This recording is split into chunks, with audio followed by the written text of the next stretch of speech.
Disculpen ahí que haya despertado.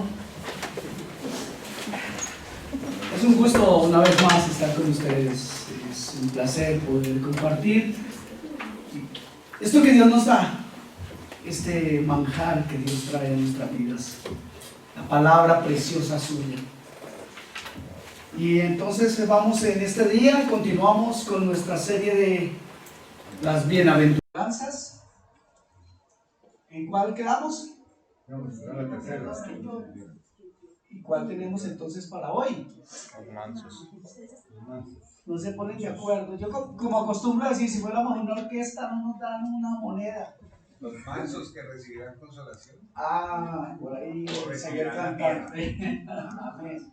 Entonces vamos en este día a cubrir esta bienaventuranza. Realmente es algo sorprendente cada vez que... Yo quiero confesarles algo. Esto ya yo lo he predicado, como ustedes se imaginan. Pero es maravilloso que cada vez el Señor tiene algo nuevo que decirnos. Amén. Es cierto, no es una sorpresa para ustedes eso, porque cuántas veces leemos o repetimos un versículo y el Señor hace cosas maravillosas. Entonces, vamos a leer Mateo capítulo 5. Discúlpenme un momento.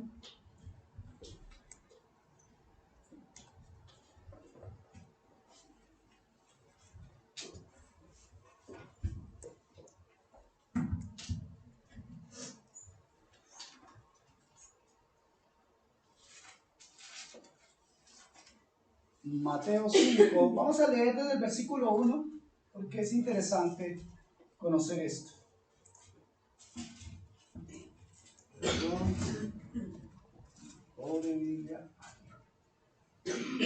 Y dice así la palabra del Señor. Y viendo la multitud, subió al monte, y sentándose vinieron a él sus discípulos, y abriendo su boca les enseñaba diciendo: Bienaventurados los pobres en espíritu, porque de ellos es el reino de los cielos. Bienaventurados los que lloran, porque ellos recibirán consolación. ¿Cuántos quieren leer conmigo? ¿Por qué leen ahí? Solo yo leo. Siempre me hacen la trampa. No. Y dice el versículo 5: Bienaventurados los mansos, porque ellos recibirán la tierra por heredad. Bienaventurados los que tienen hambre y sed de justicia, porque ellos serán saciados. Bienaventurados los misericordiosos, porque ellos alcanzarán misericordia. Bienaventurados los de limpio corazón, porque ellos verán a Dios. Bienaventurados los pacificadores, porque ellos serán llamados hijos de Dios. Bienaventurados los que padecen persecución por causa de la justicia, porque de ellos es el reino de los cielos. Bienaventurados sois cuando por mi causa os vituperen y os persigan y digan toda clase de mal contra vosotros mintiendo. Gozaos y alegraos, porque vuestro galardón es grande en los cielos, porque así persiguieron a los profetas que fueron antes de vosotros. Gloria a Dios. Qué mensaje tan tremendo del Señor. Y vemos entonces que hoy estaremos estudiando el versículo 5 que habla de la mansedumbre. Bienaventurados los mansos, porque ellos recibirán la tierra por heredad. Al considerar las bienaventuranzas, cuando las vemos en un conjunto, vimos que hay ciertas características generales que aplican a todas ellas. Y cuando pasamos a estudiar cada una de las bienaventuranzas por separado, vemos pues que es así, cada una nos va llevando a la otra. Y una vez más debemos señalar que esta bienaventuranza, esta descripción específica del cristiano, causa verdadera sorpresa porque se opone de una manera completa, radical y diametral a todo lo que el hombre natural piensa. Bienaventurados los mansos, porque ellos recibirán la tierra por heredad. Eso significa que los mansos heredarán todo, la posesión de todo, la posesión de todo lo que el hombre pueda imaginarse. ¿Pero a quién se da? A los mansos, ¿cierto? Se da nada menos y nada más que a los que son mansos. ¿Cuántos aquí son mansos? Ya comenzamos a decir que no. Mejor le hago otra pregunta. ¿Cree usted que es digno de esa herencia? En el proceso. Estamos en el proceso, gloria a Dios, porque todos estamos aprendiendo. Algunos ya saben todo. No, estamos todos aprendiendo. Amén. Amén. Así que sabemos que el mundo piensa en función de fortaleza y poder, de capacidad, de seguridad en sí mismo, de agresividad. Y así es como el mundo entiende el conquistar y poseer. Y lamentablemente, es un flagelo que avanza a pasos agigantados también en la iglesia, en el cuerpo de Cristo. Y digo que es un flagelo lamentable. Amados hermanos, la ausencia de mansedumbre en el liderazgo cristiano es algo que opaca la visión que alguien pueda tener de Cristo. Es como un vidrio de esos que no permite, un vidrio esmerilado, creo que se dice, o un vidrio que le han puesto un tratamiento para que no permita ver todo aquello que hay detrás de él. Y cuando el líder cristiano no tiene ningún rastro de mansedumbre, pues sucede algo similar a eso. Y yo no sé a cuánto les ha pasado lo siguiente, o se han hecho esta pregunta. Este hombre no ha estudiado en un instituto bíblico. Este hombre que hoy se para aquí con tanta arrogancia no es alguien que ha dedicado años incluso a profundizar en la palabra. No es hijo de un gran predicador, no es conocido porque desde joven conoció las Escrituras. Uno dice, ¿cómo puede ser posible que alguien que tenga tal currículum pueda llegar a tan grande arrogancia? Y es tanta la arrogancia y autosuficiencia que solo acatamos a decir, no entiendo. ¿A cuánto les ha pasado eso?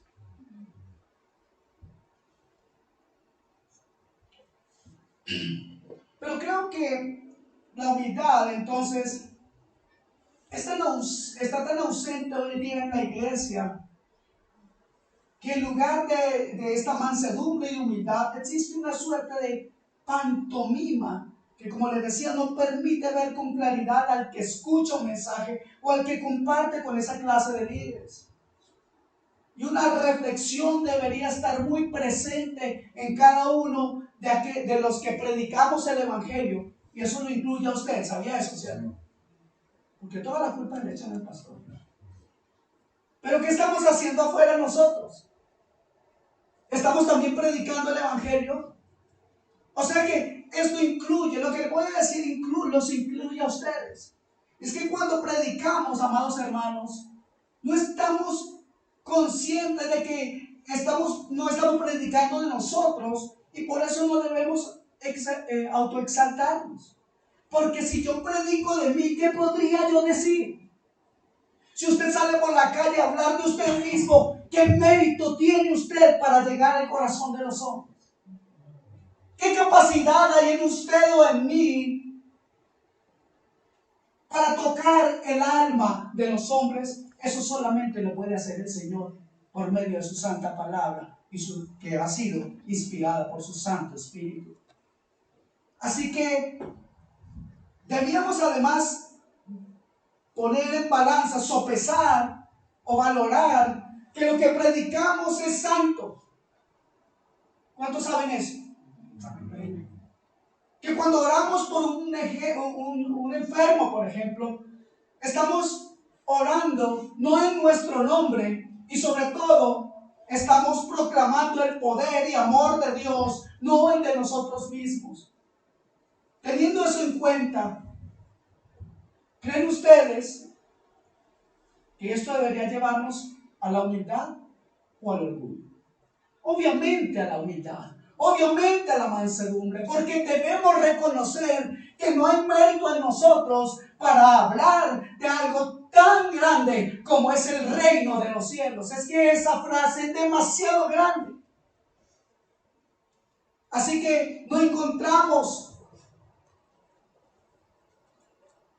congruencia en el comportamiento de algunos líderes y algunos hermanos que, proclamando ser cristianos, opacan a Cristo, opacan el mensaje. Y es que este mensaje del Evangelio es un mensaje santo. ¿Saben por qué? Porque quien lo protagoniza es santo. Se llama Jesús, el Señor y Salvador nuestro.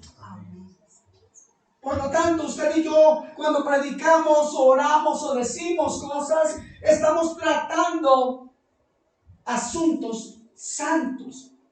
Y una vez más viene la pregunta: ¿por qué autoexaltarnos? ¿Por qué, si nosotros no somos los que creamos el Evangelio? Así que hoy vemos que la condición caída del hombre distorsiona y malversa la riqueza del mensaje de Cristo. Y es como una ola, es como un estilo de vida hoy en día en mucho cristianismo.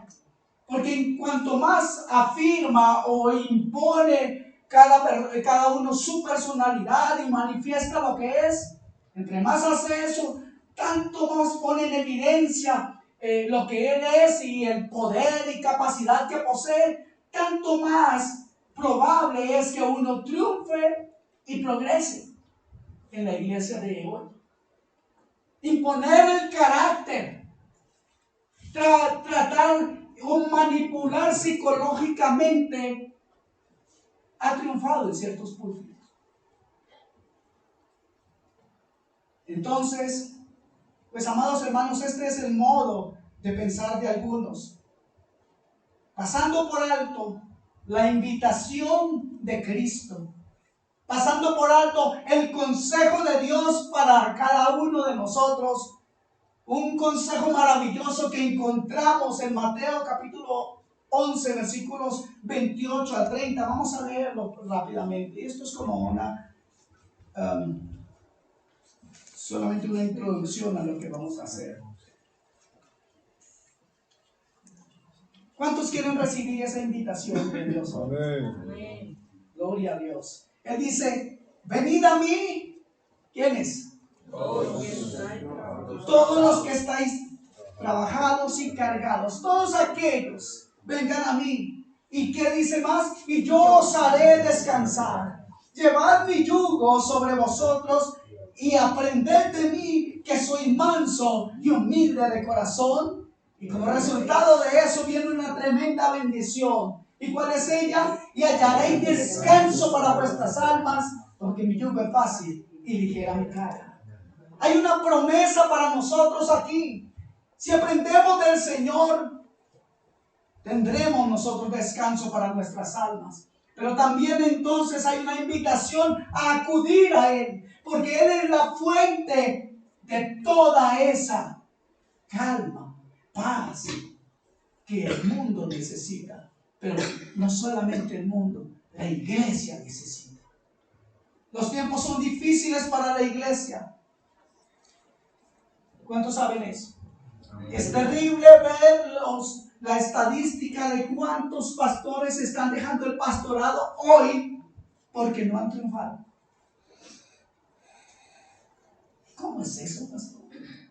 Sí, es que tuvieron una iglesia solamente de 30 personas y como no triunfaron, se da cuenta cómo nos hemos alejado de la realidad. Parecemos totalmente desorientados en cuanto a lo que es la meta. La meta es espiritual, pero el mundo invadió y permeó la iglesia de tal manera que la meta es un número. La meta es ser conocido. La meta es que me inviten incluso a los programas de televisión. La meta es que yo sea alguien como un gran personaje mediático. Qué tremendo y qué dificultad se encuentra hoy en este pueblo que se pierde sin fe, sin luz y sin esperanza. Retomaremos este pasaje luego. Pero de todas maneras aquí tenemos una afirmación tremenda del Señor Jesús. Bienaventurados los mansos, porque ellos recibirán la tierra por heredad. Y solamente ellos. Esta bienaventuranza una vez más nos recuerda que el cristiano es completamente diferente al mundo. Amén. Amén.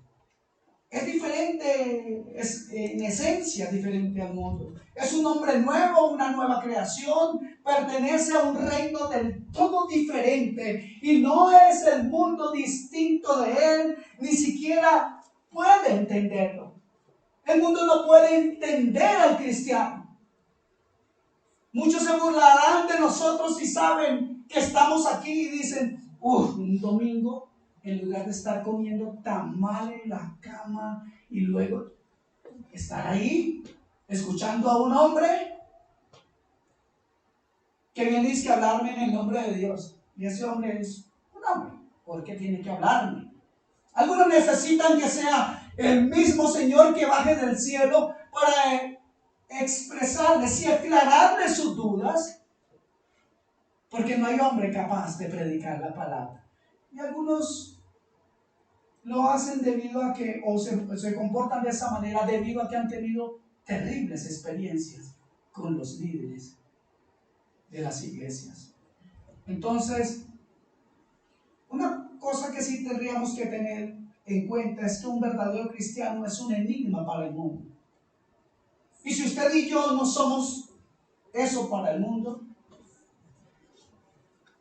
o para los no cristianos que nos conocen, entonces esto nos dice mucho en cuanto a nuestra profesión, nuestra fe cristiana. Esta afirmación, como cada una de estas bienaventuranzas, tuvo que haber sido algo muy fuerte para los judíos. Y como dijimos ya desde el principio de estas prédicas, enseñanzas, Mateo escribió esto de una forma muy especial y lo escribió para los judíos. Y lo puso y lo coloca estas bienaventuranzas al comienzo mismo de este evangelio. Por esa misma razón, porque era para los judíos. Los judíos, como ustedes saben, tenían ciertas ideas acerca del reino. Recordarán ustedes entonces que no solo eran materialistas, sino también militaristas. Para ellos el Mesías era alguien que los iba a conducir a la victoria. Pensaban pues en función de conquista y lucha en sentido material, y por ello nuestro Señor descarta esto de inmediato. Y por eso nombra a los mansos, porque ve su corazón encendido de ira, de odio y de agresividad. Y por eso el Señor les dice, a ver, a la forma de ustedes no funciona. Es de esta manera. ¿Y cuál es esa manera? La manera en que un hombre que ha considerado su condición llega a la mansedumbre porque se da cuenta de su lamentable estado. Es como si el Señor les dijera, yo no soy así como ustedes, y si quieren tener una victoria, deben ser como yo. Aprendan de mí que soy manso y humilde de corazón. Por eso dijo, bienaventurados los mansos, porque ellos recibirán, ¿qué? La tierra por heredad. Uy, se lo aprendieron, gracias. Está escrito atrás.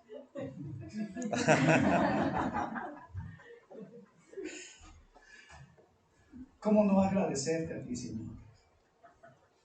Por estos aparatos, por todas estas cosas.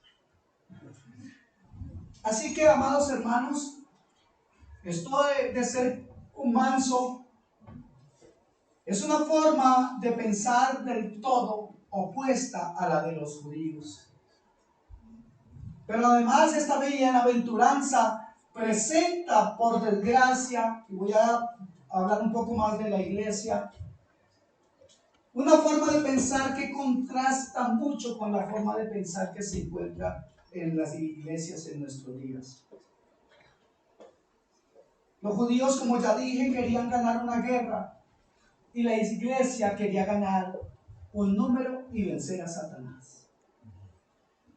¿Y qué hace para vencer a Satanás? ¿Qué hizo la iglesia en ese tiempo? Bueno, pensaba en número, pensaba en hacer una iglesia poderosa, en número. Y hoy, para vencer a Satanás, la iglesia basa todo en el talento y el carisma de sus líderes, sin darse cuenta que el éxito de sus líderes solamente los vuelve o los hace más vulnerables al orgullo y al fracaso. Porque ¿acaso no existe hoy en día la idea de tener de pronto la iglesia más grande? Y algunos dicen, yo sí tengo la iglesia, mi iglesia es la mejor en todo y tengo chorro mil almas para derrotar al enemigo en esta ciudad. Y declaro esta ciudad para Cristo, porque mi iglesia, yo no sabía que alguien tenía iglesia. Por si acaso les recuerdo que esta es de Jesucristo. Amén. Y que Él es el protagonista de esta historia. Amén. Así que yo creo que no me equivoco al decirles que ese es el pensamiento de la mayoría de las iglesias hoy. Y yo lo digo con toda certeza, porque la gran mayoría, y me repito en esto, de ustedes ha estado y viene de decepciones por el liderazgo de las iglesias. Necesitamos la palabra de Dios y no otra cosa.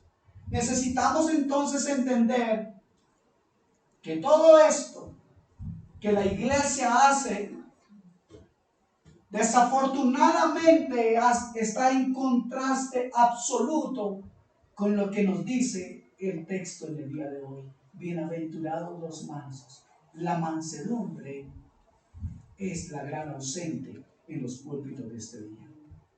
Pero bienaventurados los mansos, no los que confían en sus organizaciones, no los que confían en sus propias fuerzas, en su capacidad, en su intelecto, en su inteligencia. Bienaventurados son los mansos, no aquellos que son altivos y orgullosos. El verdadero cristiano, el verdadero manso más bien, se avergüenza de estas cosas. Y el verdadero cristiano cree firmemente en este mensaje, en estas palabras del Señor Jesús. Y en toda su vida, en todo este libro maravilloso. De hecho, hay un contraste tan tremendo en el pensamiento de la iglesia en el día de hoy por ausencia de mansedumbre, que cuando comparamos la forma en que Dios hace las cosas, y un ejemplo de ellos es Gedeón. ¿Recuerdan eso? ¿Recuerdan a Gedeón? Lo vemos en la historia de Gedeón, en la que Dios fue reduciendo el número, no incrementándolo. Y ese es el método de Dios. Es a su manera. Es de esa manera. No con todos, sino con los que están atentos para beber el agua, pero tener puesta la mirada en el invisible y tener puesta la mirada en lo que viene. Así que al enfrentarnos con esta con esta afirmación, vamos a verla en relación con las demás bienaventuranzas. Y es evidente que sigue lo dicho antes, hay una conexión lógica entre la una y la otra. Cada una sugiere a la siguiente y así sucesivamente. Primeramente encontramos el postulado que estudiamos ya el primer domingo que comenzamos esta serie. ¿Y qué decía? Encontramos ese postulado acerca de ser pobres en espíritu. Y este es el espíritu fundamental primario que conduce a su vez a una condición de pesar al caer en cuenta de nuestros pecados. Y esto a su vez conduce a este espíritu de mansedumbre. Pero quiero subrayar esto. No solamente descubrimos esta conexión lógica entre ellos, sino que también quiero señalar que estas bienaventuranzas se van haciendo cada vez más difíciles. ¿Por qué? Porque lo que estamos estudiando hoy, yo les aseguro que será mucho más penetrante y sobre todo será mucho más humillante para nosotros. La primera bienaventuranza nos pide que nos demos cuenta de nuestra debilidad, de nuestra incapacidad y bancarrota espiritual. Nos pone frente al hecho de que nos hemos de presentar delante del Señor, no solamente con los 10 mandamientos en la cabeza, sino que creo que ahora estas bienaventuranzas son un nuevo desafío para nosotros. Reconocer que somos pobres en espíritu es una ofensa para el mundo, y eso ya lo dijimos la semana pasada, antepasada. Y todos lo entendemos, ¿sí o no? Pero llorar, ¿a quién le gusta eso? ¿A nadie? La cuestión es ¿por qué lloramos? Así que, mis amados hermanos, nos encontramos entonces ante una gran, pero ante un gran reto. Porque no es solamente que vamos a mirar la Biblia, es que vamos a profundizar en ella, y después de profundizar en ella, esperamos que todos lo podamos poner en práctica. Para no ser solamente oidores. Para que la mansedumbre se refleje en nosotros. ¿Necesitamos mansedumbre? Amén. Menos mal que somos dos, no más, hermanos.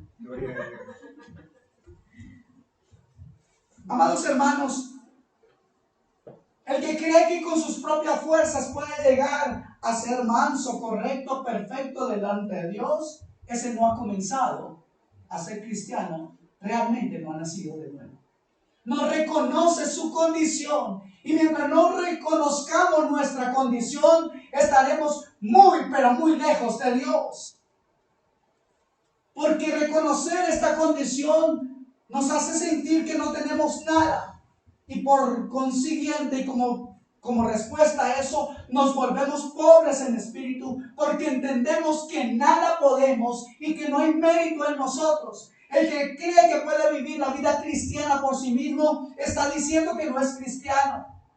Cuando nos damos cuenta de verdad de lo que tenemos que ser y de lo que tenemos que hacer, nos volvemos inevitablemente pobres en espíritu. Esto a su vez nos conduce a ese segundo estado, el que nos permite dolernos, el que nos lleva a dolernos por nuestro pecado, pero no solamente por el nuestro, sino por el de los demás. Bienaventurados los mansos. ¿Por qué es así?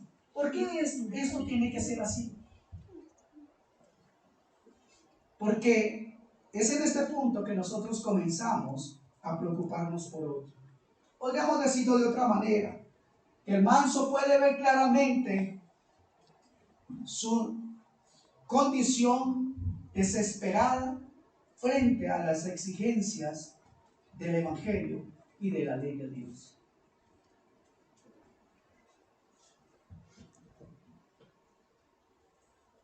¿Cuántos están conscientes que el pecado que hemos practicado nos hunde?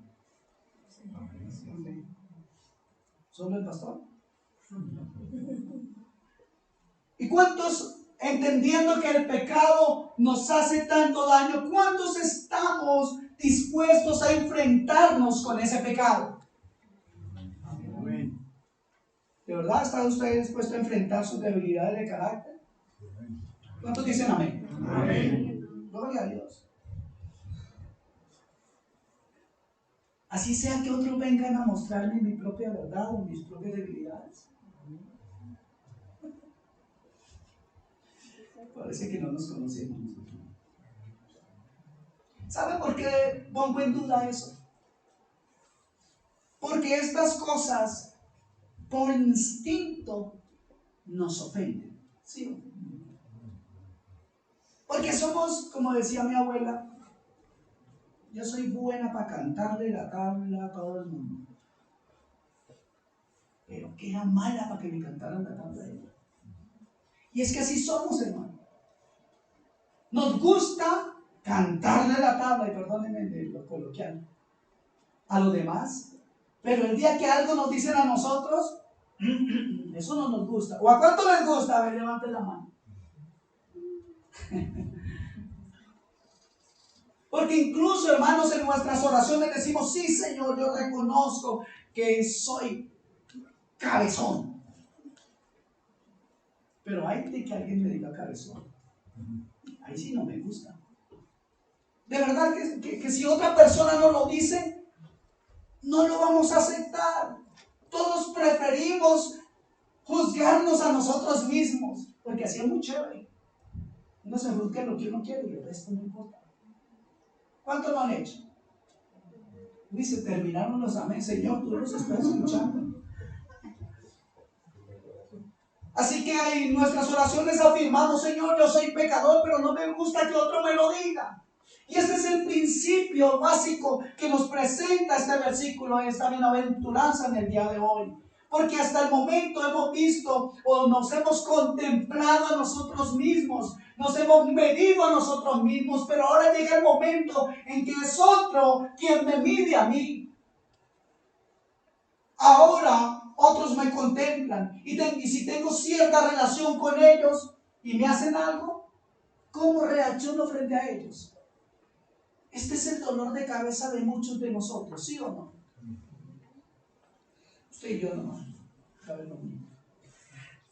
Este es el problema que se plantea, mis amados hermanos. Yo no dudo que ustedes estarán de acuerdo de que esto, de que alguien me juzgue, es mucho más humillante que las otras cosas. Reconocer que soy pobre de espíritu y llegar a llorar. Pero que otro me juzgue. Esto me humilla, ¿sí o no? Me molesta, me incomoda. Yo decía hace un tiempo, y es algo que he dicho varias veces, ¿cómo se sentiría usted si grabamos un video de 1 hora con todos sus pecados juntos y llamamos a su familia, a sus vecinos, a sus amigos, compañeros de trabajo y les ponemos el video? ¿Cómo se sentiría? ¿Sería humillante? ¿Cierto que sí? Digo para los que pecan, porque aquí solamente el pastor. Amados hermanos, esta bienaventuranza nos hace admitir que en la vida yo soy parte de una familia, una sociedad, y que debo ser diferente. Pero ser parte de una familia y una sociedad, esto guste o no nos guste, ellos van a tener algo que decir de mí. ¿Sí o no? Y saben una cosa, generalmente lo que ellos dicen no es acorde con lo que yo soy. Porque creemos que somos muy, pero muy buenos. Y que cuando pecamos, no pecamos tanto, sino un poquito. ¿Sí? Eso pensamos. Porque una vez más digo esto.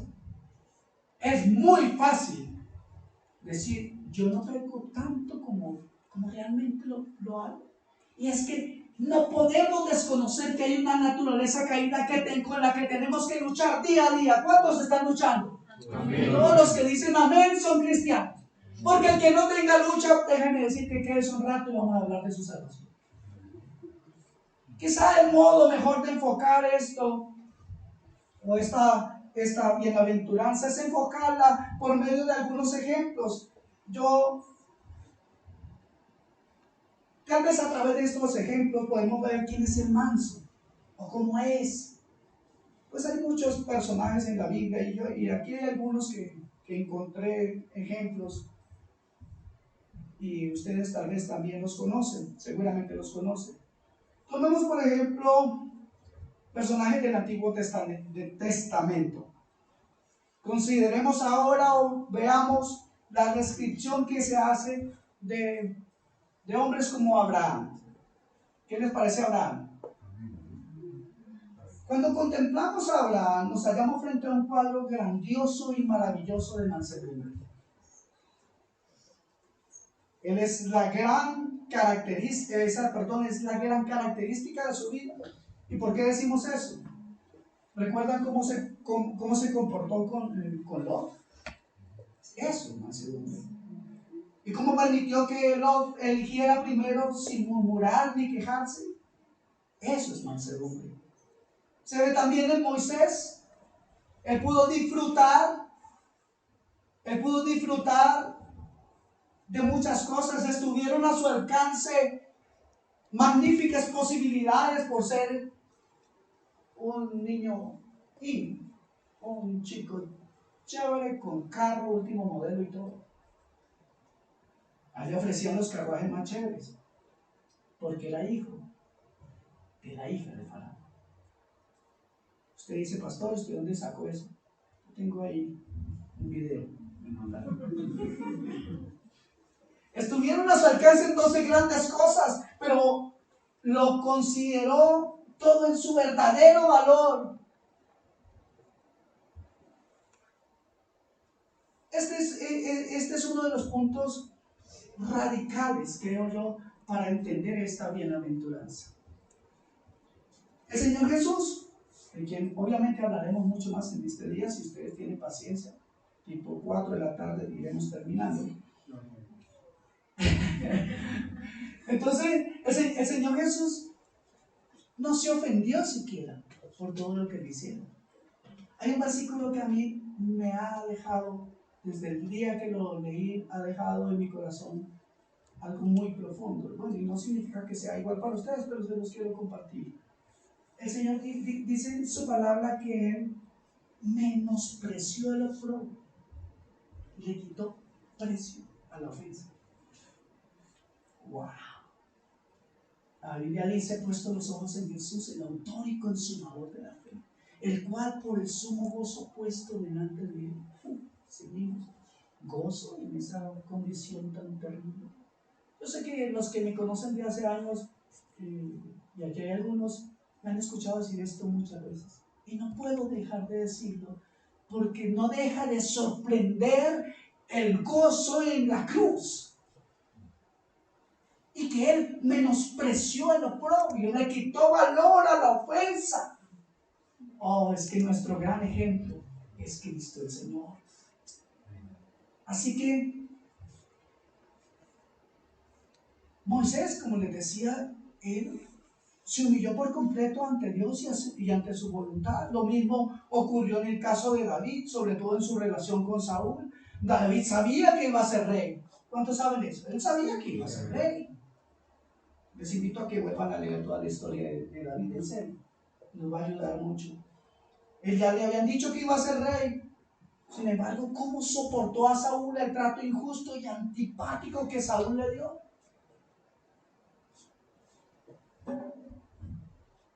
Yo creo que la mansedumbre personificada en una forma extraordinaria es ver a David cómo pudo mantenerse firme ante tanto ataque. Hablemos de otro personaje, Jeremías, y el mensaje tan poco popular que le fue comunicado. Jeremías le tocaba hacer la tarea dura.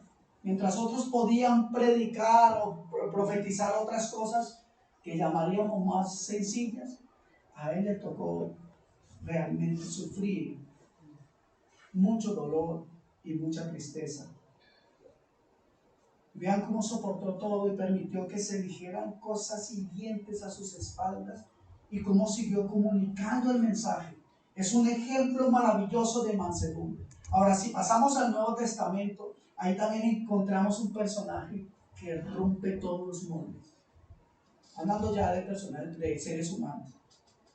Recuerdo haber predicado sobre Esteban. Cómo realmente este hombre pudo ser manso en medio de su propia lapidación. Cómo pudo parecerse a Cristo diciendo: Señor, perdónanos. Wow. Cuando me están pegando pedradas para matarme. Aquí las pedradas vienen a veces de la iglesia, pero no son físicas, menos mal, si no yo ya no existiría. Pero También vemos en Pablo cosas como esas. Consideremos que sufrió de manos de los dirigentes, de los judaizantes, de manos de compatriotas, de otros pueblos también. Y al leer sus cartas vemos o veremos cómo destaca en su cualidad la mansedumbre. Es maravilloso, sobre todo cuando escribe a los miembros de la iglesia en Corinto, quienes habían dicho pestes de él. Pestes no está en la Biblia, por supuesto. Está en la mía, sí, primera de Oscar 1. Y hacían cosas desagradables hacia él, y es un ejemplo maravilloso de mansedumbre, pero desde luego que debemos llegar al ejemplo supremo, al Señor mismo. Y él dijo: venid a mí. Wow. Cuando uno como pastor sufre ataques, uno dice: ojalá que este hermano no venga a la iglesia. Pero el Señor le habían tratado como le habían tratado y decía: vengan.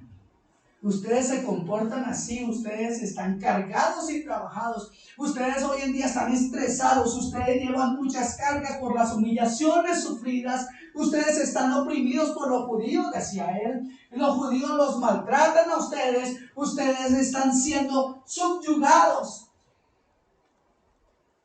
Y ustedes la pagan conmigo, pero vengan a mí, que yo los voy a hacer descansar. Venid a mí, dijo, todos los que estáis trabajados, y yo os haré descansar, porque soy manso y humilde de corazón. Él quiere enseñar. Y en esta universidad del Señor Jesucristo, donde debemos graduarnos, yo creo que si voy a presentar examen en este día, como lo he dicho muchas veces, salgo reprobado. Yo no sé cuántos de ustedes, pero yo creo que saldré reprobado. Porque hace falta humildad y mansedumbre en el corazón del hombre. Porque nos hace falta como cristianos entender que debo poder actuar después de haber visto mi condición. Y debo realmente romper mi corazón al conocer esta verdad. Amados hermanos, la mansedumbre es un ausente en los púlpitos y en el pueblo cristiano, sea que a usted le guste escuchar esto o no. Y si no le gusta, me alegro. Entonces, mis amados hermanos, vemos su reacción, la reacción de Jesús frente a los demás. Lo vemos sobre todo en la forma en que sufrió persecución, mofa, sarcasmo y burla, su actitud frente a sus enemigos, y quizá todavía la sumisión total a su Padre muestran mansedumbre, porque Él dijo: las palabras que yo les digo no son mías, me las dio mi Padre. Sí. Podemos verlo en el huerto de Getsemaní. Amados hermanos, pero si queremos contemplar aún más la mansedumbre, yo quiero invitarlos a que leamos, vayamos un momento a Filipenses capítulo 2, versículo 5 hasta el 8, vamos a leer.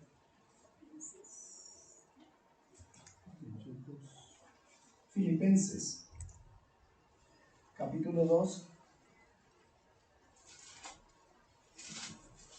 5. ¿Conocen ustedes ese pasaje seguramente? ¿Cierto que sí? Gloria a Dios. 5 dice: haya pues en vosotros este sentir que hubo también en Cristo Jesús, el cual, siendo en forma de Dios, no estimó el ser igual a Dios como cosa que aferrarse, sino que se despojó a sí mismo, tomando forma de siervo, hecho semejante a los hombres. Y estando en la condición de hombre, se humilló a sí mismo, haciéndose obediente hasta la muerte y muerte de cruz. Vamos a dejar esta. Haya pues en vosotros esa actitud. La palabra en el original es la palabra froneo, y hace referencia o mención a la forma de pensar, a la inclinación natural en nuestros pensamientos. En algunas traducciones de la Biblia dice: haya pues en vosotros la misma mente que hubo en Cristo Jesús.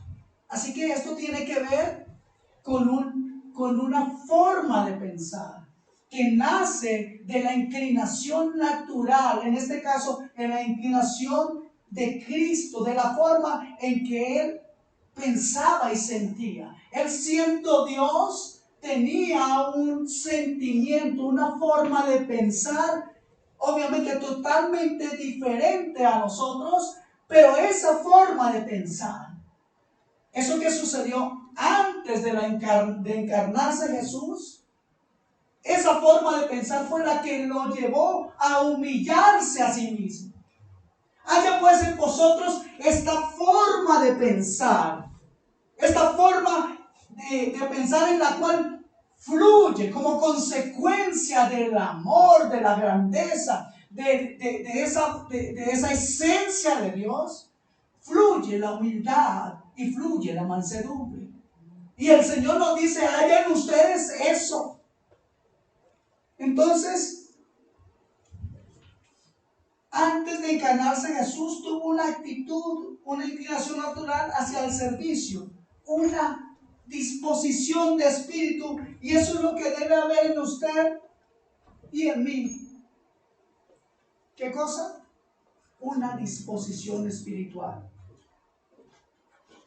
Yo quiero preguntarles, si hoy les dijera a alguno de ustedes, hermano, le pido que me ayude en esta labor en la iglesia, ¿usted qué diría? Amén, ¿cierto? Sí, seguramente que sí. Pero déjeme decirle que la responsabilidad es suya de tener en usted el sentir que hubo en Cristo. Usted no tiene que preguntarse primero qué es lo que voy a hacer. Usted debe preguntarle a Dios, Señor, ¿hay en mí eso que necesito para realmente servirte a ti? Porque usted no va a decir, primero que todo tiene que tener claro que no le va a servir al pastor. Usted no le va a servir al pastor, lo repito y lo repetiré siempre.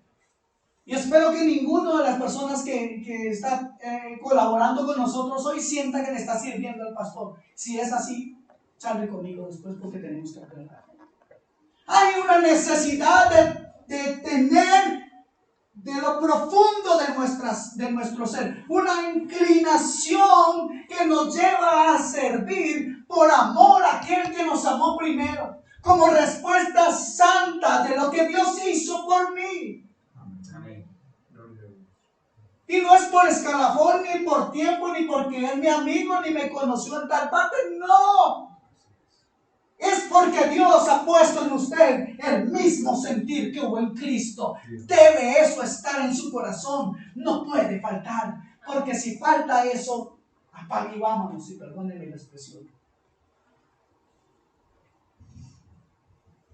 Usted entonces hará el servicio para Dios. ¿Por qué? Porque usted tiene una comunión con Él. Y esa comunión que tiene con el Señor, esa le transmite a usted el sentir o pensamiento que hubo en Cristo Jesús. Haya pues en vosotros esa actitud. Y fíjese esto, no es que Pablo está diciendo, mire a ver si quiere, o yo le propongo, o tengo una opinión. No, amados hermanos. Cuando vemos el verbo en el original, es una voz activa. ¿Qué significa eso? Que usted debe tomar una decisión personal. Es un acto de la voluntad. Pero también está en un modo imperativo. O sea, no es una sugerencia. Es un mandato. No es una opinión. Es el deseo de Dios para su vida. Y este verbo también está en tiempo presente. ¿Sabe por qué es importante que aclaremos esto? Porque algunos llegan con muy buen ánimo. Pastor, mucho gusto. Pues quiero decirle que Dios me habló. Y póngale cuidado a eso. Comenzamos diciendo eso. Dios me habló que este es el lugar donde yo debo servir. y a los 2 meses se manda a cambiar. Y yo le pregunto, Señor, ¿por qué te equivocas tanto con esto?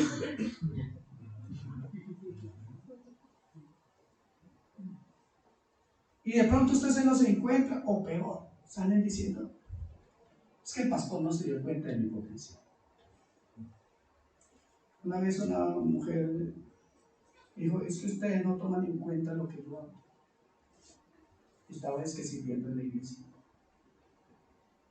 Así que, amados hermanos, debe ser algo constante, debe ser continuo. Este verbo está en presente. Debe ser, escuchen esto, mi estilo de vida. ¿Cuántos saben eso? ¿Amén? Sí, amén, amén. Uy, yo creo que no voy a alcanzar a predicar todo. ¿Cuánto llevo ya? Se me fue el teléfono. No importa. Las manos aguantan, Señor. Tal vez la gracia que le diste a Pablo para soportar el aguijón en la carne. El cual, aunque, versículo 6, aunque existía en forma, la palabra en el original es morfe, en forma de Dios. Escucha esto. Él existía en forma de Dios. Él era Dios. Eso nos dice la escritura también, ¿cierto? En Juan, capítulo 1, versículos 1 en adelante. Entonces, por esa humildad que había en él, o como consecuencia de esa humildad, hizo algo. Dios mismo, piensen en eso. Dios mismo decidió venir a la tierra. Pero no lo hizo como un extraterrestre en una nave toda chévere, ¿no? Él vino y se introdujo en un útero, en un vientre, y estuvo ahí 9 meses. Dios mismo. Esto es una humillación para Dios. Ahora, pregunta obligada. ¿Cómo podemos los hombres usar de arrogancia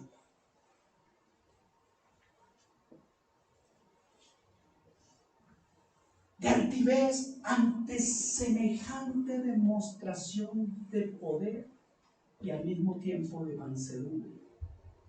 Porque Dios estaba haciendo algo maravilloso. Sus dos naturalezas en ese momento, la física y la corporal, y su naturaleza divina, estaban ahí, juntas, en un vientre.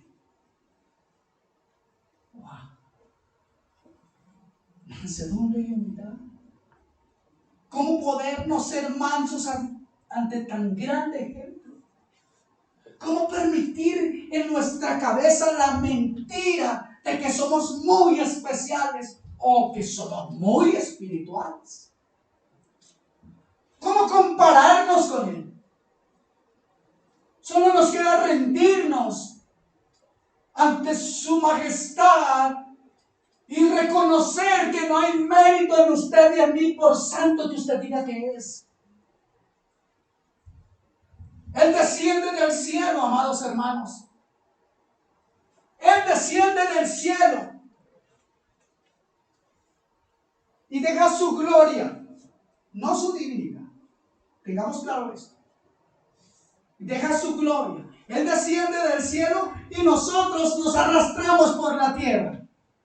Él es santo y yo pecador. Él es perfecto y yo imperfecto. Él es digno de exaltación y yo no merezco más que humillación por todo lo que he hecho. Y Él llevó por mí toda mi humillación. Yo merezco condenación eterna. Él merece loor y honra. Él tiene una mente santa y yo una mente entenebrecida. Él desciende de la gloria a la vergüenza para llevarme a mí a la gloria. Amén, amén, aleluya. Y todavía digo, yo soy algo. Todavía puedo andar con orgullo, mirar con menosprecio o ponerme legalista con los demás. ¿Qué clase de evangelio estamos viviendo, amados?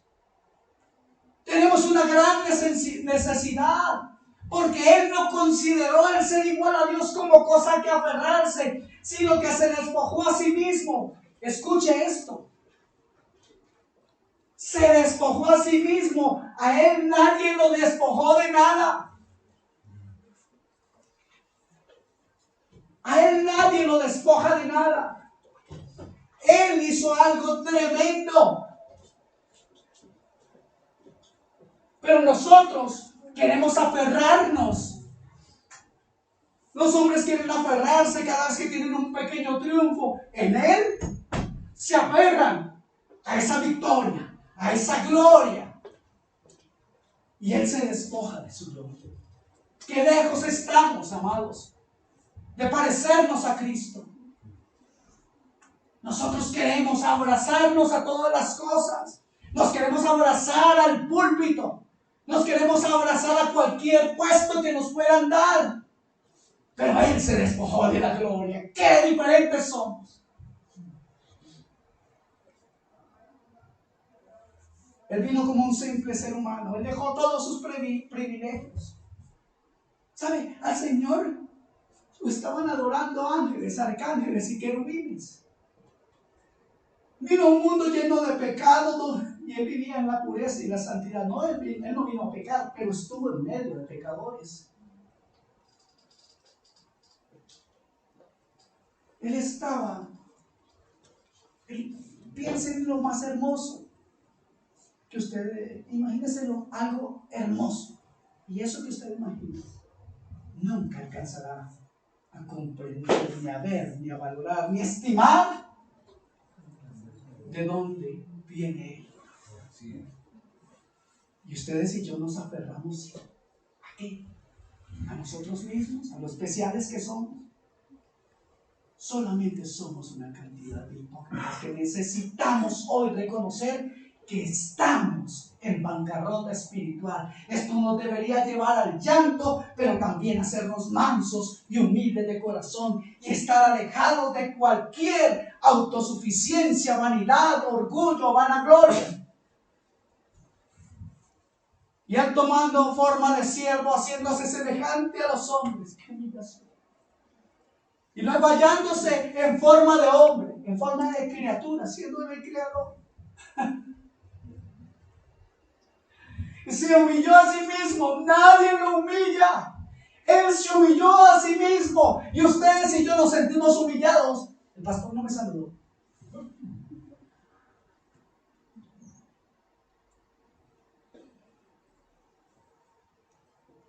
Y haciéndose entonces por esa humillación obediente hasta la muerte y muerte de cruz. Y como consecuencia de esa autohumillación pudo ser obediente hasta la muerte. El día que usted y yo seamos obedientes es cuando vamos a comprender lo que realmente somos y nos humillemos a nosotros mismos. Y nos preguntamos por qué lo hizo el Señor. ¿Por qué creen? Por amor sería la respuesta. Pero amados hermanos, Dios, el Señor Jesús, hizo esto todo por amor, es cierto. Pero no lo hubiera podido hacer por amor, a no ser de que hubiera en Él mansedumbre y humildad. Porque podemos decir que amamos. Fácilmente lo decimos. Se ha vuelto fácil decir amor, te amo. Se ha vuelto fácil. Pero la verdad es que sin mansedumbre y humildad nunca alcanzaremos ese amor ágape que Dios quiere que haya en medio de nosotros. Esto que Dios hizo es mansedumbre. Esto es humildad verdadera. Esta es la cualidad que nos enseña este pasaje. Entonces, ¿qué es mansedumbre?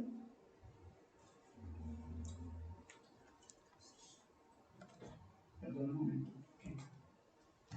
Sí, voy a comenzar a predicar.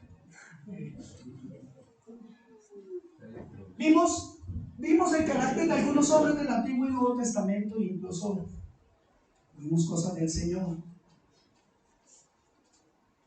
Y déjeme decirle que no importaba cuál era el carácter o temperamento de esos hombres de los que hemos hablado, todos llegaron a ser mansos.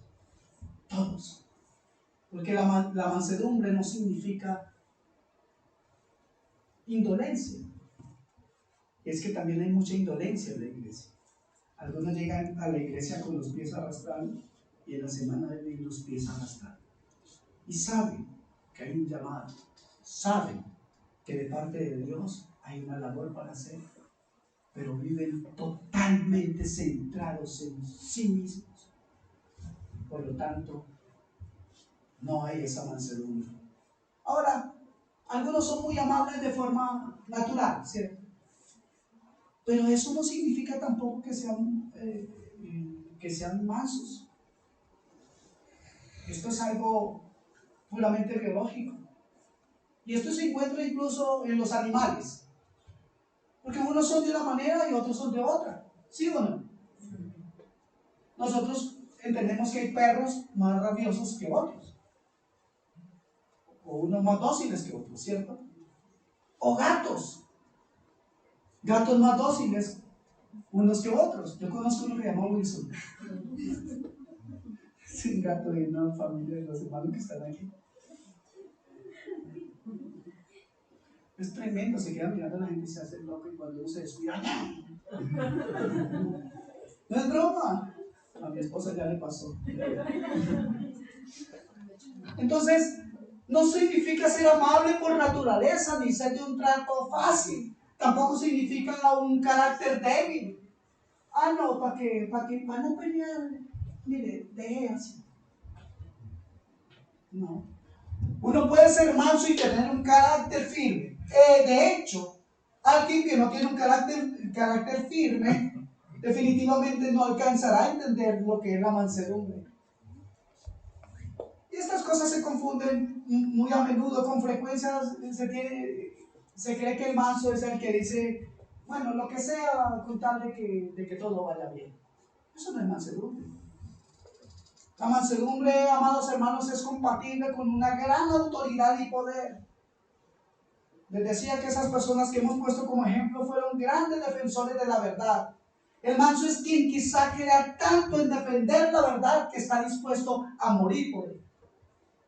Y muchos mansos murieron por la obra del Señor.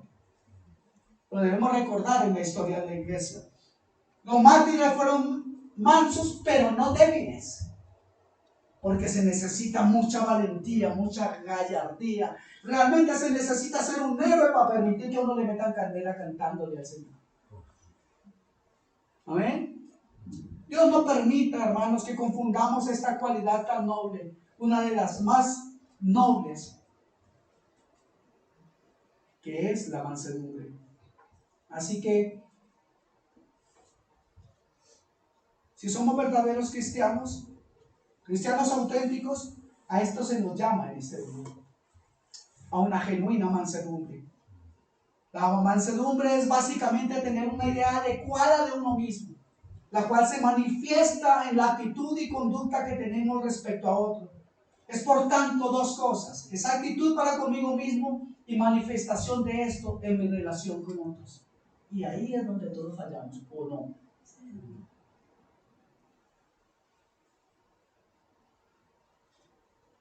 Así que debemos ser primero pobres en espíritu, entender nuestra necesidad, llorar y gemir por ella para poder ser manso. Nadie podrá ser manso si no es pobre en espíritu. Nadie puede ser manso si no se ve a sí mismo como un vil pecador. Esto tiene que ser primero antes de ser mansos.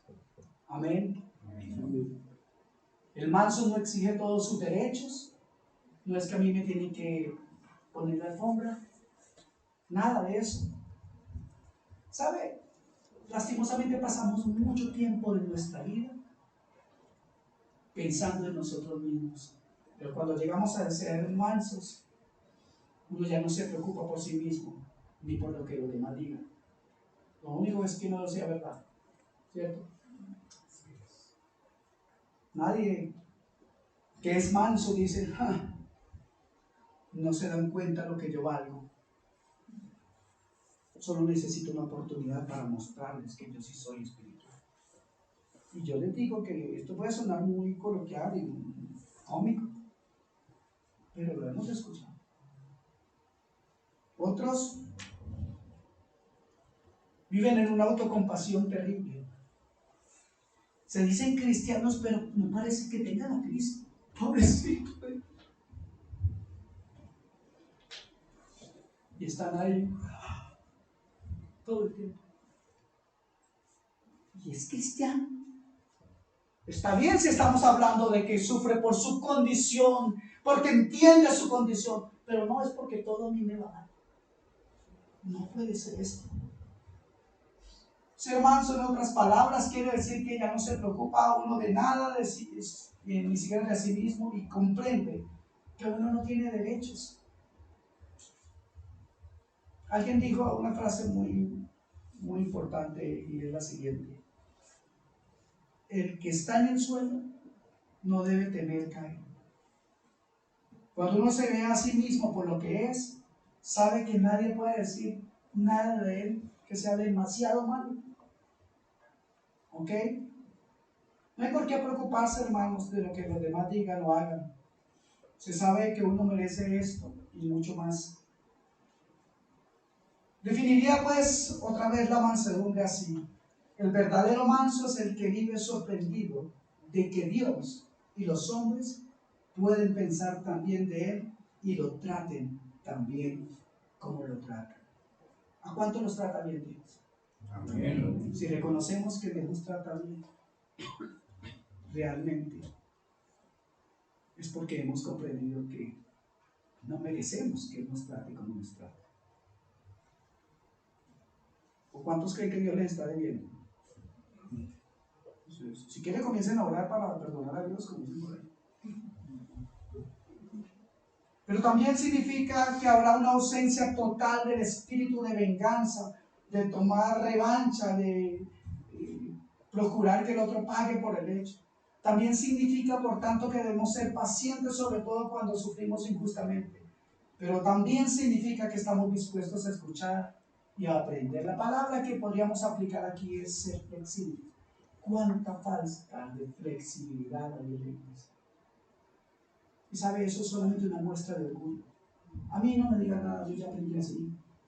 Y lo aprendí con la Biblia de mi abuelita, y esa es mejor que todo. ¿Qué terrible es eso, hermanos, amados?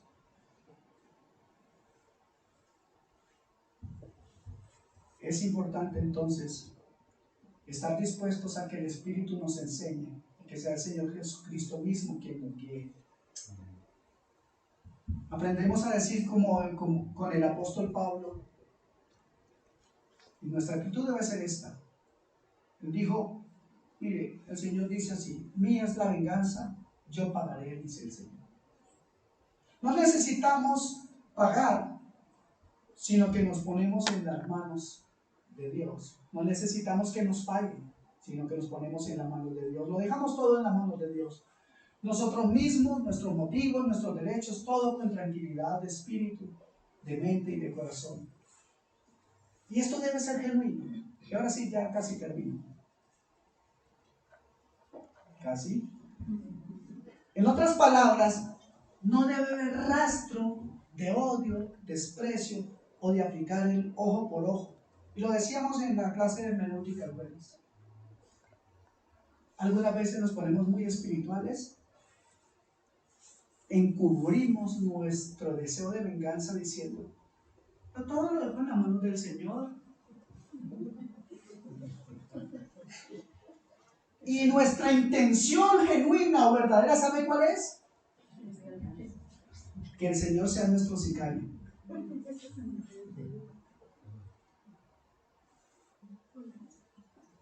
Les parece risible, pero pues estudie su corazón. Es difícil que podamos nosotros realmente valorar las cosas en su debido tiempo y de la forma correcta. Pero ¿saben una cosa? Los mansos ya heredan la tierra en esta vida. ¿Saben por qué? Porque los mansos están conformes y están felices con lo que Dios les ha dado. El apóstol Pablo lo dijo de una manera muy hermosa. Alguien más también dijo: no teniendo nada, lo tiene todo. Pero el apóstol Pablo lo dijo de otra manera: teniendo nada, mas poseyéndolo todo.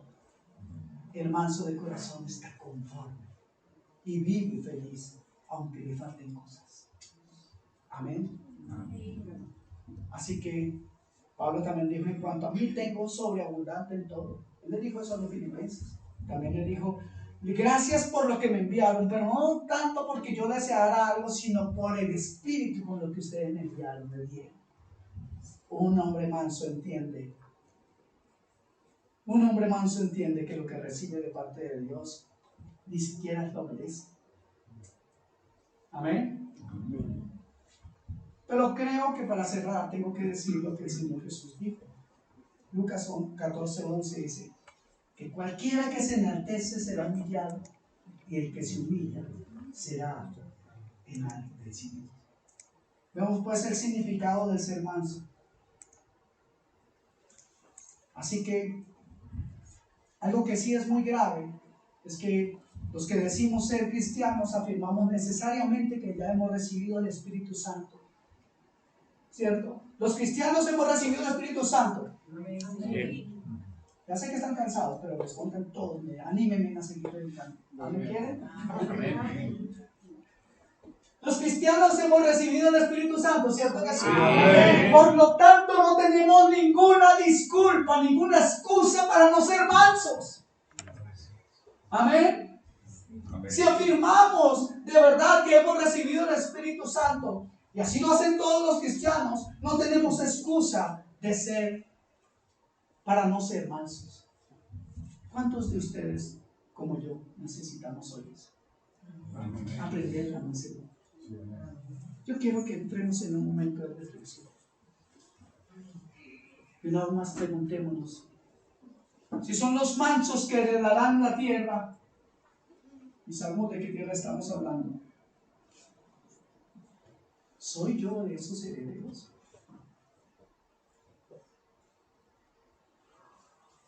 La Biblia dice que nosotros somos herederos y coherederos con Cristo.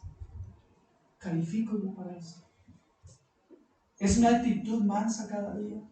Seguramente. Lo digo en mi nombre. Porque déjame decirle que yo no me excluyo del universo para predicar aquí. No me excluyo de la raza humana para predicar este mensaje. Yo soy uno con ustedes, mis amados, y quiero decirles y confesarles que necesito de mansedumbre. Padre Dios, permíteme, Señor, que la mansedumbre, Señor, sea vista por los demás. Y líbrame de toda hipocresía, Señor, creyendo en que yo sé más. Permíteme, Señor, ser calificado. Permítame que cuando se me critique nadie tenga la mansedumbre para decir, lo siento, perdóname. Y si estoy en medio de un pueblo que te adora, Señor, poder decir y pedir, oren por mí. Que Dios pueda moldear mi vida. Señor, que yo sea flexible, moldeable, dócil, Señor. Que pueda recibir de otro, Señor, el veredicto y hacerlo incluso con gozo, Señor. Entendiendo que yo soy el primer beneficiario. Entendiendo que yo soy el más necesitado, Señor. Que yo necesito urgentemente cambiar mi actitud frente a aquellos que me rodean. Señor, entendemos que decimos amar a muchas personas, pero lastimosamente son a ellas a las que más les hacemos daño por nuestra falta de mansedumbre, por nuestra falta de humildad, por nuestra latente hipocresía, Señor, por tantas cosas que obstruyen nuestro caminar contigo, Señor. Ayúdanos, Señor. Y que haya en nosotros ese sentir que hubo en Cristo Jesús, el cual antes de encarnarse vivía, sentía y vino a aplicar aquí, Señor. No es que Cristo vino a ser bueno cuando estuvo en la tierra. No es que Cristo decidió humillarse a sí mismo cuando estuvo en la tierra. No, Él no se despojó en el momento de llegar a nacer aquí. No, lo hizo antes porque había en Él un sentir. Y a ese sentir hoy Dios nos invita Padre, que la mansedumbre y la humildad fluyan en nuestra vida. Para que la iglesia, Señor, te represente. Para que como pueblo tuyo, Señor, podamos hablar de ti con libertad, pero sobre todo genuinamente, Señor. Algo que fluya de nuestro corazón. Y como consecuencia de esto, muchos vengan a conocerte a ti, el Dios de toda gloria. A ti, Señor, a ti, mi Dios, te exaltamos en esta mañana. Te brindamos loor, Señor, y alabanza, exaltación. Solo tú lo mereces, Señor, por haber sido tan manso, por ser tan manso. Tú lo mereces, porque solamente un corazón como el tuyo, lleno de tan grande mansedumbre, fue capaz de sufrir la cruz obedientemente, Señor.